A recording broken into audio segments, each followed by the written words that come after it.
Hello friends, कैसे हो आप सब। आई होप कि आप सब अच्छे होंगे और आप सभी की पढ़ाई भी अच्छी चल रही होगी। फ्रेंड्स, आज की वीडियो से हम एसएससी के जितने भी प्रीवियस ईयर क्वेश्चन पूछे गए हैं उसके बारे में हम अध्ययन करने वाले हैं। फ्रेंड्स, यह वीडियो आपके लिए बहुत ही इम्पोर्टेंट होने वाली है और इस वीडियो के माध्यम से हम टॉपिक वाइज जो कि एसएससी में क्वेश्चन प्रीवियस ईयर पूछे गए हैं उनके बारे में पढ़ने वाले हैं। तो आज का हमारा पहला टॉपिक है यूरोपियों का आगमन, जो कि हिस्ट्री के अंतर्गत आता है, मॉडर्न हिस्ट्री के अंतर्गत आता है टॉपिक। तो यूरोपियों का आगमन से जितने भी क्वेश्चन एसएससी में प्रीवियस ईयर में बने हैं उनके बारे में हम पढ़ने वाले हैं। तो चलिए फ्रेंड्स, आज की वीडियो स्टार्ट करते हैं। फ्रेंड्स, आज का फर्स्ट क्वेश्चन है, बताना है कि निम्नलिखित में से कौन भारत का पहला पुर्तगाली वायसराय था। पहला ऑप्शन है Alfonso de Albuquerque, Duarte D Menezes, और सी है फ्रांसिस्को डी अल्मेडा, डी है लोपो सोरेस डी अल्बर्टिया। तो फ्रेंड्स, इसका राइट आंसर हो जाएगा option number C, Francisco de Almeida, जो कि भारत का पहला पुर्तगाली वायसराय था। फ्रांसिस्की डी अल्मोड़ा, जो कि भारत में पुर्तगालियों के पहले वायसराय बने थे, जो कि 1505 से 1509 तक इन्होंने अपना काम किया था और इनको पुर्तगाल के राजा मैनुअल प्रथम द्वारा वायसराय नियुक्त किया गया था और इनको ब्लू वाटर पॉलिसी, जिसे कार्टर सिस्टम भी कहा जाता है, के लिए जाना जाता है। और इन्होंने ये 1509 में जहाज के माध्यम से बॉम्बे पहुंचने वाले पहले पुर्तगाली बने थे, यानी कि 1509 में ये पहली बार भारत आए थे। फ्रेंड्स, नेक्स्ट क्वेश्चन है, बताना है कि निम्नलिखित में से कौन एक पुर्तगाली लेखक था जिसने दक्षिण भारत में व्यापार और समाज के बारे में लिखा था। ऑप्शन ए है Niccolo Manucci, Francois Bernier, Jean Baptiste Tavernier, D है डुआर्टे बारबोसा। तो फ्रेंड्स, इसका राइट आंसर हो जाएगा option number D, Duarte Barbosa. Duarte Barbosa, जो कि 1500 से 1516 के बीच में भारत में पुर्तगाली लेखक और अधिकारी थे। इन्होंने 1516 में दक्षिण भारत में व्यापार और समाज के बारे में बुक ऑफ डुआर्टे बारबोसा लिखी थी। इन्होंने कृष्णदेव राय के दरबार में भी शासन किया था, मतलब कि इनके जो कृष्णदेव राय का जब शासन चल रहा था तो उस समय ये आए थे और उनके शासन का दौरा किया था। नेक्स्ट क्वेश्चन है, वास्को डिगामा, जिसने यूरोप से भारत तक एक समुद्री मार्ग की खोज की थी, किस देश से संबंधित थे। तो इंग्लैंड से, स्पेन से, जर्मनी से, पुर्तगाल से। तो जैसे कि सबको पता है कि जो कि वास्को डिगामा था, पहला यूरोपीय यात्री था जिन्होंने भारत आया था, जो किस देश से था, पुर्तगाल से था। पहले पुर्तगाली थे और जो कि 1498 में भारत के लिए समुद्री मार्ग की खोज की थी, यानी कि समुद्र के मार्ग से आने वाले पहले पुर्तगाली बने थे और उनको पुर्तगाल के राजा मैनुअल प्रथम ने भेजा था। वह पहली बार कहाँ पर आए थे, केरल के कालीकट में आए थे। वहाँ के तत्कालीन शासक कौन थे उस समय के, जमोरिन थे। तो जमोरिन ने उनका बहुत ही भव्य तरीके से स्वागत किया था। नेक्स्ट क्वेश्चन नंबर 4 है, जोसेफ फ्रैंकोइस डुप्लेक्स भारत में निम्नलिखित में से किस ईस्ट इंडिया कंपनी के गवर्नर जनरल थे। तो जोसेफ फ्रैंकोइस डुप्लेक्स, जो कि किस कंपनी के थे, फ्रेंच के थे, यानी कि Joseph François duplex French east India company के गवर्नर जनरल थे, जो कि 1742 से 1754 तक फ्रेंच ईस्ट इंडिया कंपनी के गवर्नर जनरल नियुक्त थे। उन्होंने ब्रिटिश के खिलाफ पहले और दूसरे कर्नाटक युद्ध में भूमिका निभाई थी। डुप्ले सबसे पहले सहायक संधि की शुरुआत की थी, यानी कि पूछा जाए कि सहायक संधि की सबसे पहले शुरुआत किसने की थी, तो डुप्ले ने की थी। फ्रेंड्स, जैसा कि मैं आपको क्वेश्चन तो बता रहा हूँ, लेकिन उसके साथ साथ यदि मैं आप बोलता हूँ तो आपको उसको भी नोट करना है, क्योंकि वो भी बहुत ज़्यादा इंपॉर्टेंट होता है। तो बढ़ते हैं नेक्स्ट क्वेश्चन की तरफ। नेक्स्ट क्वेश्चन है, बेदारा का युद्ध ब्रिटिश सेना और डच सेना के बीच कब लड़ा गया था। तो फ्रेंड्स, इसका राइट आंसर हो जाएगा ऑप्शन नंबर बी, 1759 में। तो बेदारा का युद्ध, जिसे कि चिनसुरा का युद्ध भी कहा जाता है, जो कि हुगली नदी के किनारे हुआ था या हुगली नदी के तट पर हुआ था, जो कि 1759 पर लड़ा गया था। यह युद्ध ब्रिटिश ईस्ट इंडिया कंपनी और डच ईस्ट इंडिया कंपनी के बीच हुआ था, जिसमें ब्रिटिश सेना ने जीत प्राप्त की थी और बंगाल के तत्कालीन नवाब मीर जाफर को हटाकर मीर कासिम को बनाया गया था।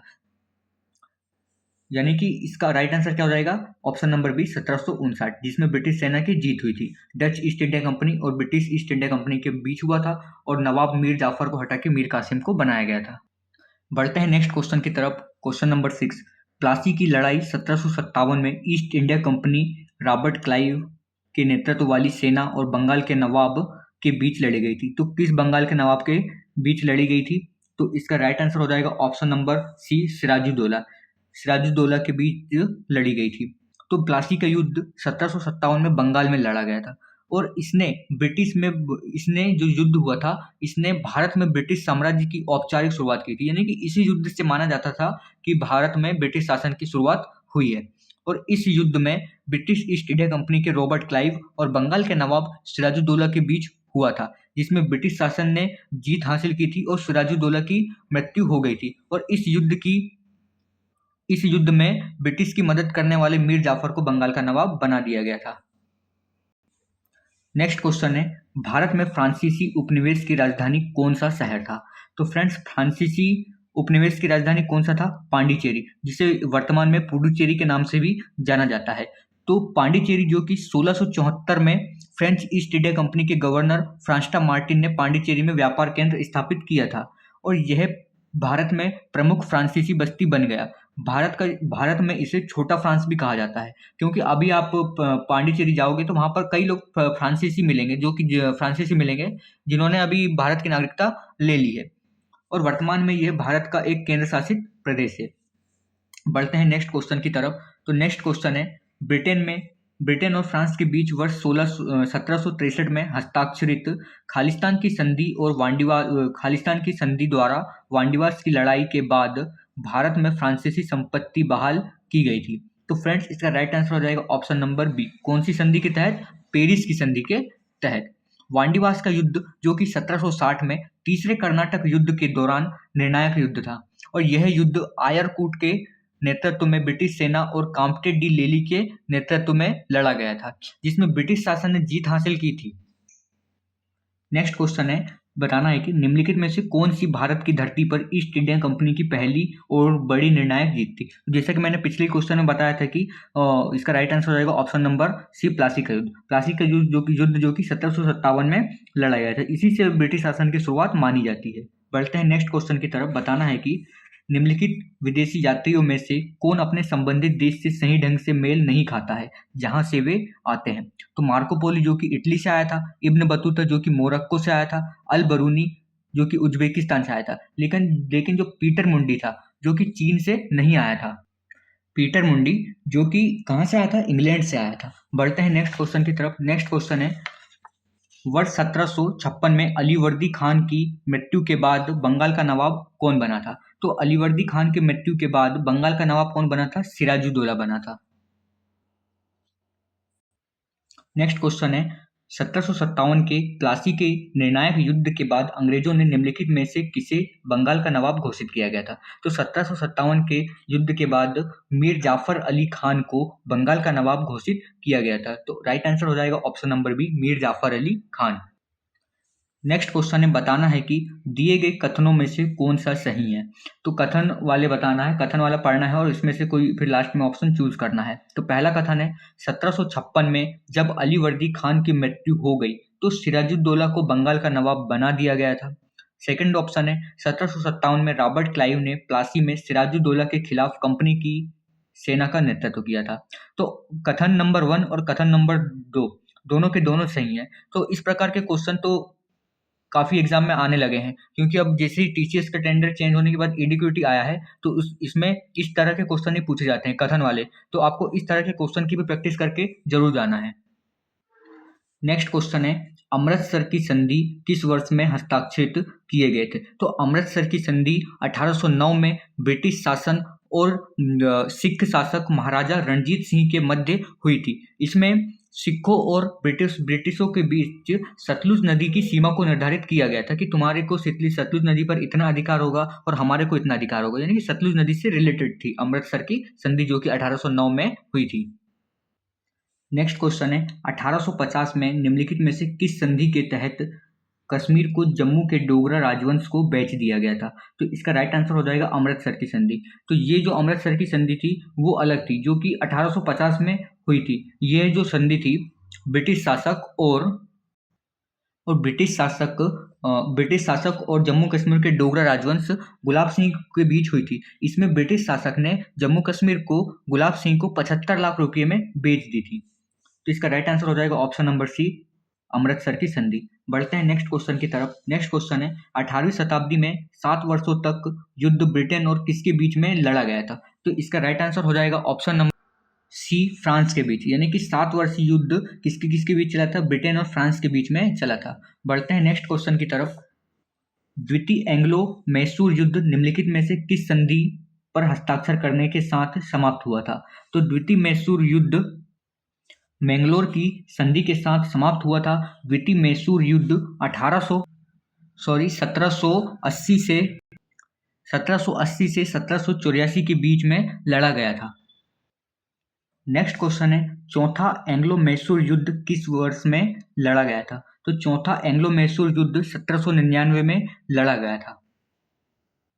चौथा एंग्लो मैसूर युद्ध टीपू सुल्तान और लॉर्ड वेलेस्ली के बीच में लड़ा गया था, जिसमें टीपू सुल्तान मारा गया था। बढ़ते हैं नेक्स्ट क्वेश्चन की तरफ। नेक्स्ट क्वेश्चन है वर्ष खालिस्तान में एंग्लो सिख युद्ध में सिखों को हराने के बाद अंग्रेजों ने पंजाब पर कब्जा कर लिया था। तो इसका राइट आंसर हो जाएगा ऑप्शन नंबर सी, 1849। यानी कि 1849 में एंग्लो सिख युद्ध में सिख को हराने के बाद अंग्रेजों ने पंजाब पर अधिकार कर लिया था। बढ़ते हैं नेक्स्ट क्वेश्चन की तरफ। नेक्स्ट क्वेश्चन है तीसरे एंग्लो मैसूर युद्ध के दौरान बंगाल का गवर्नर जनरल कौन बना था? तो इसका राइट आंसर हो जाएगा ऑप्शन नंबर बी, द्वितीय अर्ल कॉर्नवालिस, जो कि बंगाल का गवर्नर जनरल बना था। बढ़ते हैं नेक्स्ट क्वेश्चन की तरफ। मीर कासिम का नाम भारत की निम्नलिखित में से किस लड़ाई से जुड़ा था? तो मीर कासिम का नाम बक्सर का युद्ध से लड़ा था, जो कि 1764 में लड़ा गया था। बढ़ते हैं नेक्स्ट क्वेश्चन की तरफ। करनाल का युद्ध भारत के विरुद्ध निम्नलिखित में से किस आक्रमण के लिए जाना जाता है? तो करनाल का युद्ध जो कि नादिर शाह के लिए जाना जाता है। बढ़ते हैं नेक्स्ट क्वेश्चन की तरफ। नेक्स्ट क्वेश्चन है इनमें से किस युद्ध में मुगल सेना की भागीदारी नहीं थी? तो इसका राइट आंसर हो जाएगा ऑप्शन नंबर डी, अलीवाल की लड़ाई में। इसके अलावा जितने भी युद्ध यानी कि हल्दी घाटी का युद्ध, पानीपत की दूसरी लड़ाई या बक्सर का युद्ध, इसमें मुगल सेना की भागीदारी थी और अलीवाल के युद्ध में मुगल सेना की भागीदारी नहीं थी। नेक्स्ट क्वेश्चन है 18वीं शताब्दी में अंग्रेजों ने मैसूर शासकों के साथ ब्लैंक्स युद्ध लड़े थे। कितने युद्ध लड़े थे? तो अंग्रेजों ने मैसूर शासकों के बीच 4 युद्ध लड़े थे।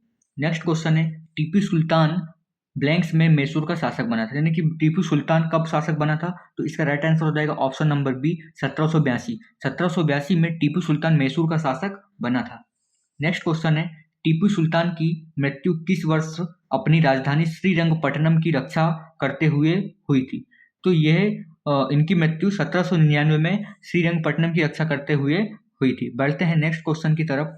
1751 में आरकोट की घेराबंदी में कौन विजयी हुआ था? तो इसका राइट आंसर हो जाएगा ऑप्शन नंबर डी, ब्रिटेन। यानी कि आरकोट की घेराबंदी में ब्रिटेन विजयी हुआ था।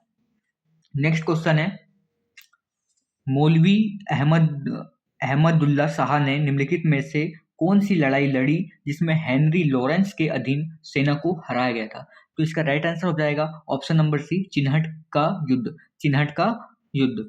बढ़ते हैं नेक्स्ट क्वेश्चन की तरफ।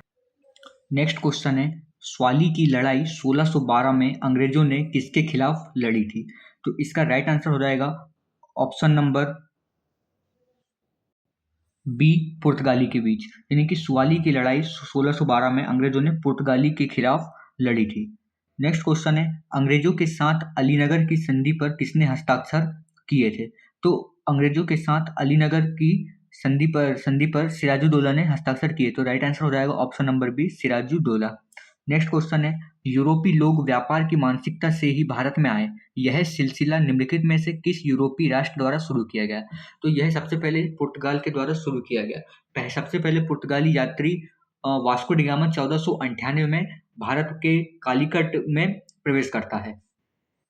नेक्स्ट क्वेश्चन है 1673 में हुगली नदी के दाहिने किनारों पर व्यापारिक चौकी स्थापित करने के लिए बंगाल के तत्कालीन नवाब ब्लैंक्स से अनुमति प्राप्त करके चंदन नगर को एक फ्रांसीसी उपनिवेश के रूप में स्थापित किया गया था। तो बंगाल के नवाब किससे? इब्राहिम खान से अनुमति प्राप्त करके चंदन नगर को एक फ्रांसीसी उपनिवेश के रूप में स्थापित किया गया। तो राइट आंसर हो जाएगा option number C, Ibrahim Khan. Next question है लखनऊ में बड़ा इमामबाड़ा वर्ष 1784 में ब्लैंक्स के द्वारा बनाया गया, यानी किसके द्वारा बनाया गया? तो इसका राइट आंसर हो जाएगा ऑप्शन नंबर बी, नवाब आसफ उद्दौला। इमामबाड़ा 1784 में नवाब आसफ उद्दौला के द्वारा बनाया गया था। तो फ्रेंड्स, यह जो क्वेश्चन थे, हमने यूरोपियों का आगमन से रिलेटेड जो भी एसएससी के प्रीवियस ईयर क्वेश्चन थे, हमने कंप्लीट किए हैं। और यदि आपको किसी भी टॉपिक पर वीडियो चाहिए जो कि प्रीवियस ईयर पूछा गया हो, तो मुझे कमेंट्स कर देना। मैं उस टॉपिक पर जो भी एसएससी के प्रीवियस ईयर क्वेश्चन आए हुए होंगे उस पर वीडियो बनाकर आपके लिए उपलब्ध करवा दूंगा। और फ्रेंड्स, यदि आपको इसी तरह की वीडियो चाहिए तो हमारे चैनल को सब्सक्राइब करें और अपने दोस्तों के साथ शेयर जरूर करें। तब तक के लिए धन्यवाद।